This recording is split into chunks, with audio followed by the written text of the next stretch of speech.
Hello everyone, and welcome to Speedrun number 4. I'm excited to look at some new openings, the Pierce Defense and the Rui Lopez. I'm happy that we're done with the Jobava London, as it just never really feels right putting the knight in front of the c-pawn in these deep pawn openings. But it was a fun experiment to get to 1800 with it.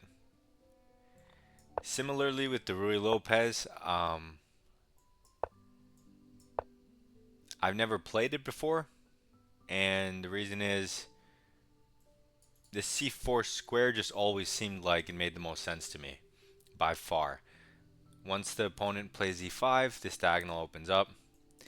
So it always just seemed like, why would you want to put it anywhere else? That this is clearly the best diagonal at the moment. So I never got around to putting it on b5 because that never really made much sense to me, because I never wanted to trade it for the knight. And I know ahead of time that you never really win the pawn, so I just never put the bishop there. But it'll be another interesting experiment to go down and see what happens and what kind of lines come out of it.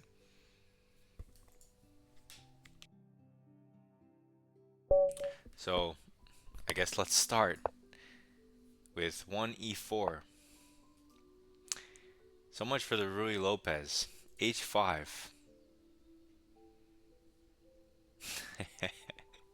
I can't, I mean, I have to put a pawn in the center, right? I'm afraid we're not going to actually reach any theory for a while, maybe. Especially when we're still in these 3-digit elo. So he develops the knight and attacks the pawn. The drawback being he has no pawn presence.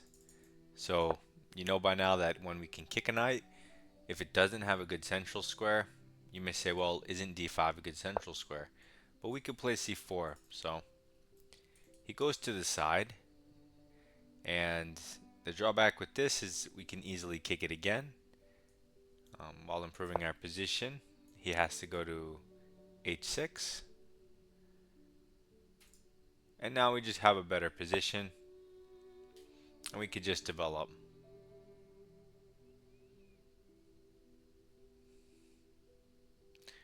I mean, you have a number of choices to develop. There is also this pawn which is hanging technically. He can't move the knight because the rook's hanging behind it. I guess all he could really do is play g6, but we can just retreat up a pawn. I mean, that seems reasonable. Let's take the free material. Our position looks great. And he moves the knight back home. So he's completely undeveloped. My opponent proposes a take back. I give it to him. This guy's 679 provisional, so lower. Aradia Pawatikar. So he changes his mind and develops another knight. That is more reasonable, right? Now he's attacking this pawn. You could defend it and develop. You could play c3, normal moves. But I'm going to go more aggressive to try to finish the game. But it's not just a trick, it's a developing move that you want to make anyway. Bishop c4, which looks like it hangs the pawn with further threats. But the reality is these two pieces converge on this point. The only defender against checkmate is this knight. So if we take the knight, I mean, sure, he could throw in a check here or take our bishop, but he'll hang checkmate at the end of the line. So he takes this, and that's checkmate. Maybe he should have tried to throw in the knight check, luring our king, and then maybe play something like e6 to block the connection. So like here, maybe he could have tried this and then this to try not to get mated, and I'm still hanging stuff, but it's still completely winning for white. We take the piece, he takes a piece, probably this way. We just go back, and it's +2. So just a crushing position. So just a super short game. There's nothing to see there. We can go again because that wasn't. I mean, he played h5 on move 1, followed by, you know, hanging his rook and asking for a take back. Okay, so now we're rated 700, and we'll try to get a Ruy Lopez with e4.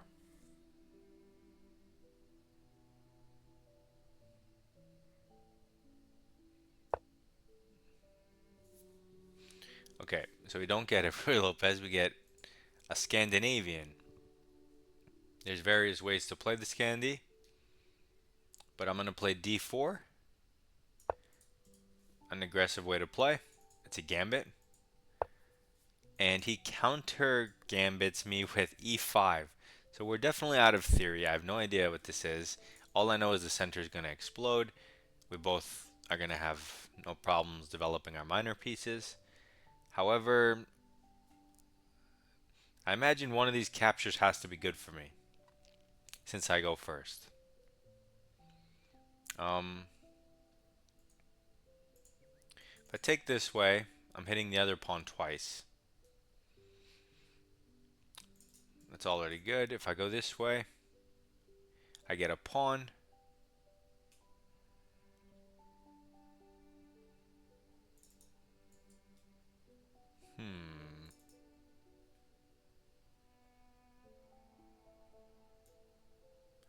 I mean, I'll just take a pawn. He'll probably take a pawn. Okay, he doesn't. He gives us a check. So I'm just going to get the turn back by playing c3. I mean, I do want my knight there, but I'd rather get the turn back for right now because this pawn is currently hanging in the center. So, whereas I thought he might take and go down a queen trade line, he just hangs a pawn. So you could take with the queen and hit the bishop, which he'll likely queen trade, or you could take with the pawn, maintaining everything. I'm going to take with the pawn and leave the queens on the board and stop his knight from its best square. So he plays c6, trying to undermine my pawn. The drawback is I can push past and it becomes a passed pawn. Can I maintain it? That's another story.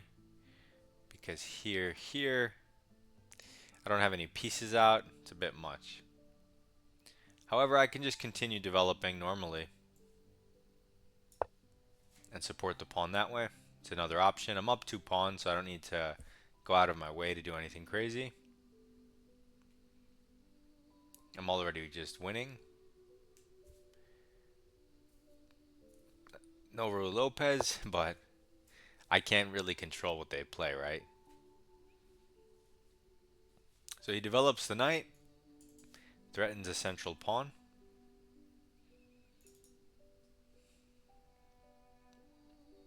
The drawback is it blocks his bishop and queen. Now if I push past, I'm opening up an attack on f7. And if he plays f6, I now have the option of going e6. So that's nice. It also blocks his bishop as mentioned, so we have the extra queen g4. Queen g4, he takes a central pawn. We get a pawn, he gets a bishop, we get a rook. King d7. I mean, it's all possible, but also unnecessary. We could just develop the knight. We could just bring out the bishop. Let's bring out the bishop. No. I mean, I want to bring out the knight, but I also kind of want to put my queen on g4, but I guess forget the queen g4. Let's just play normal moves. Bring our knight out, which is the most natural move, of course. He goes b5, hitting my bishop. The downside, undefends the c-pawn. So we can intermezzo take this. But I feel like this creates weaknesses, so let's just drop the bishop back 1 square.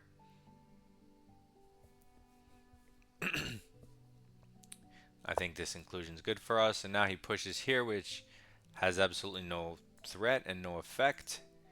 Weakens the light squares, and he's currently hanging things. So let's take free stuff for free, and maybe we can attack F7 point. He moves his knight, and the queens are staring at each other. However, there's nothing defending the queen except for his king.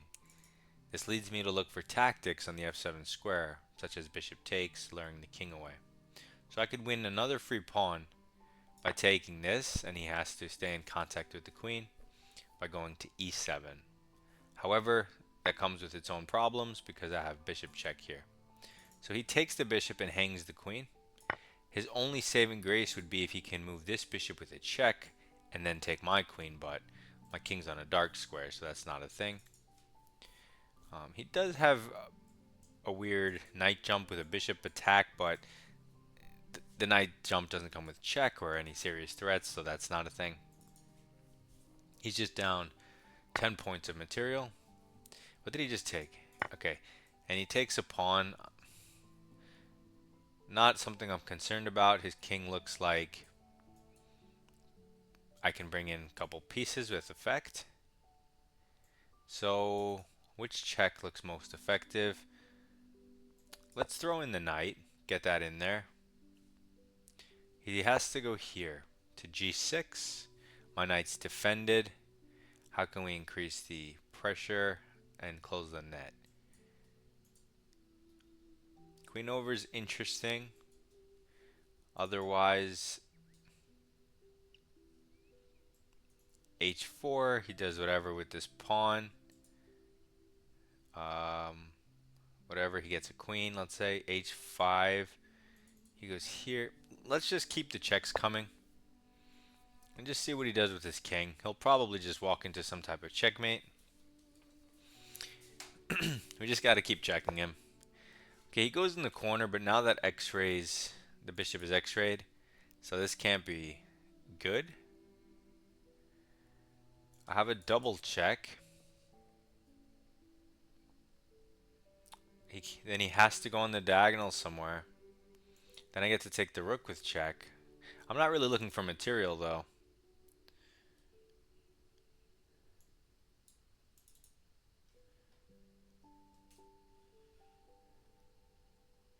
This is almost checkmate. So if I go here, is this checkmate? His king can't go anywhere. So he has to block with the pawn. But then bishop takes check, he has to go here. If I move my knight somewhere else, check. All the same squares are covered. He still has to block. And when I give this check, he no longer has that square. And so it's checkmate. So knight e6 is forced checkmate.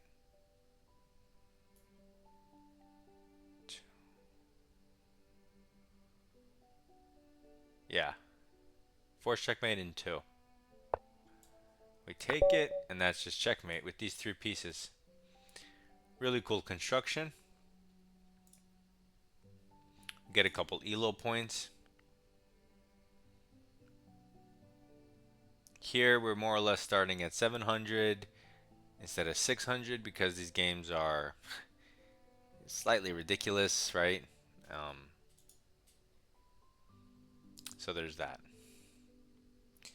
And now the theoretical move in the Scandinavian, the one you've seen me play in most of my, or maybe all but one of my speedrun Scandi games, is just taking the pawn.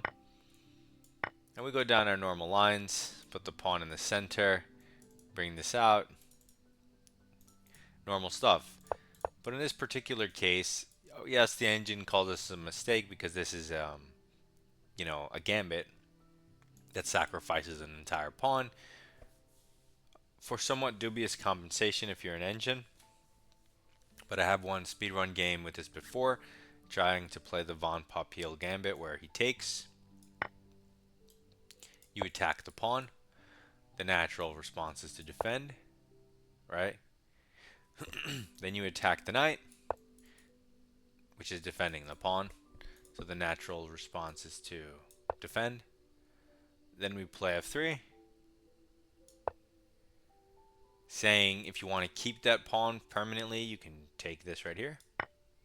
And when he does, we take with the queen, hitting the bishop and hitting the b pawn.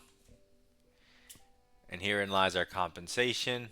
Lots of activity, lots of tricks, lots of back rank pieces for black, and it's very easy to go wrong. We're going to long castle, and we have a great position.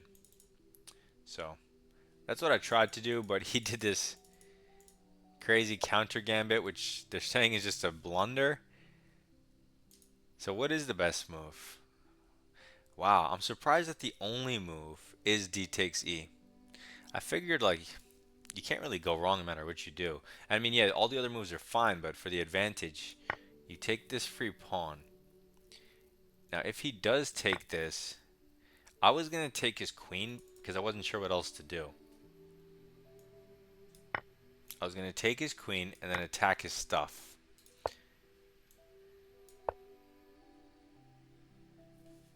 And it's plus 1.6.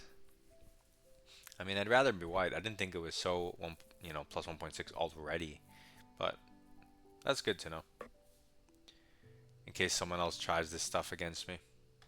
But, alright, so we kicked off the speed run with a couple of very easy games that didn't make any sense because the opponents did crazy stuff, as they will at such low elos. So that's why it's important to know how to play chess as opposed to openings, because you can't control what your opponents do. And what if they never go down your lines, right? What are you gonna just sit there and stare at your computer? You have to know you have to know how to play chess no matter what they do. And so center and development comes back to that, right? Anyway, good luck in your chess. I will see you in the next video.